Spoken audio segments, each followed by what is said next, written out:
kapësh në tokë i ulur, nuk mund ta tërheqësh zvarr, mund ta çosh në këmbë, ose mund ta kapësh këmbë dhe dorë, kemi parë se si bëhet në vendet demokratike të botës perëndimore, i ngrën me shumë kujdes, po nuk i tërheqësh zvarr, dhe mbi të gjitha nëse personi është lidhur nga 3-4 policë, pse duhet vazhdoj të goditet përsëri.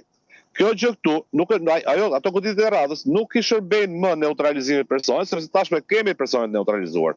Ajo nuk është do të jaftë të bëj akte dhune në atë moment. Dhe në moment, çdo veprim tjetër i policisë në formë e dhunës përbën vepër penale pastaj, sepse futet tek ajo që klasifikohet si sjellje që përbën trajtim njerëzor, poshtrues dhe degradues.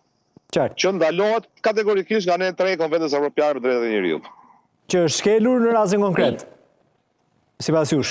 Por mendimin tim është shkelur, ka shumë episode të tilla. Po, është shkelur. I referohesh vetëm këtij rasti?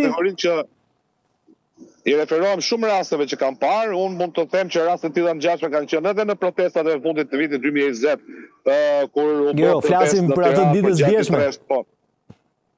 Për ato ditës djeshme, po them ato çfarë kemi parë në pamje, janë pamje të cilat rasti këtu është interesant sepse prokuroria i ka marrë të gjitha ato pamjet për shkak se policia i ka sjellë, i ka ofruar për të inkriminuar protestuesit.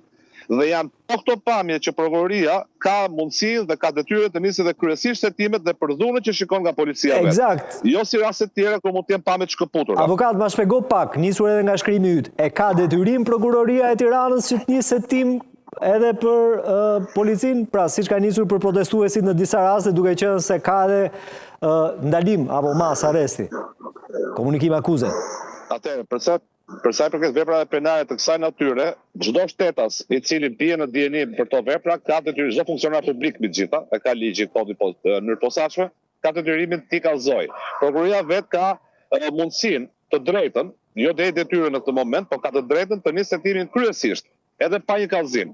Ne mendojmë që prokuroria në momentin që shikon provat në dosje të protestuesve, mund të përdorë ato edhe për nisur hetimin kryesisht për dhunën policore. Nëse kjo nuk do të ndodhë, atëherë unë vetë personalisht, po dhe avokatë të tjerë do të ndërmarrin pastaj kallëzimet penale përkatëse, duke identifikuar figurat përkatëse se ku janë aktet e dhunës. Sigurisht ne ende kemi një vështirësi se nuk kemi numrat e identifikimit personave, gjë të cilën duhet merren në atë moment, po nuk ka qenë e mundur, protestuesit nuk e kanë pas mendjen që të fiksojnë, po të identifikojnë numrat e identifikimit.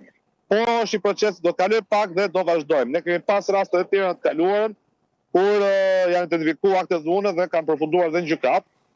Shpresoj që ky rasti këtu do niset me hetim nga prokuroria vetë, në të kundërt siç e thash ta nisim ne. Vetmja gjë e keqe në këtë rast është që kjo do kohë dhe në rastin konkret që se prokuroria nis vetë, do të shpëtonim më shumë kohë, pra do të shpejtohej procesi. Zoti Maldia, ju jeni një avokat i njohur, keni ndjekur çështje të rëndësishme në këtë vend, por gjithashtu edhe shumë aktiv. Gjatë protestave keni qenë prezent. Sot jeni bërë gjithashtu personazh për arsye se jeni përmendur nga kryeministri Rama pas statusit që keni bërë për protestën. Pse distancoheni? Nga kush distancoheni, avokat? Unë nuk jam distancuar as pak nga protesta. Unë jam distancuar nga disa elemente të saj. Fenomene dhe element që mundet me dashje apo pa dashje të dëmtojnë protestën dhe të shërbejnë pushtetit. Me këtë kam fjalën që nuk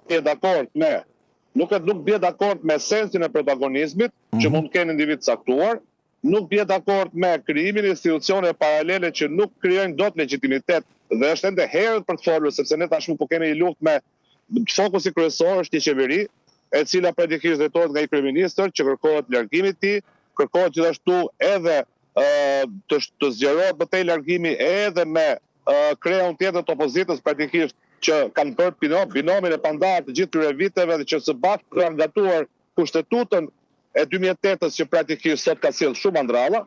Pra domethënë kjo protestë ka fokusin shumë të qartë se ka kryeministin si fillim dhe ka dhe pastaj opozitën e thotë me sloganet e saj e thotë kudo.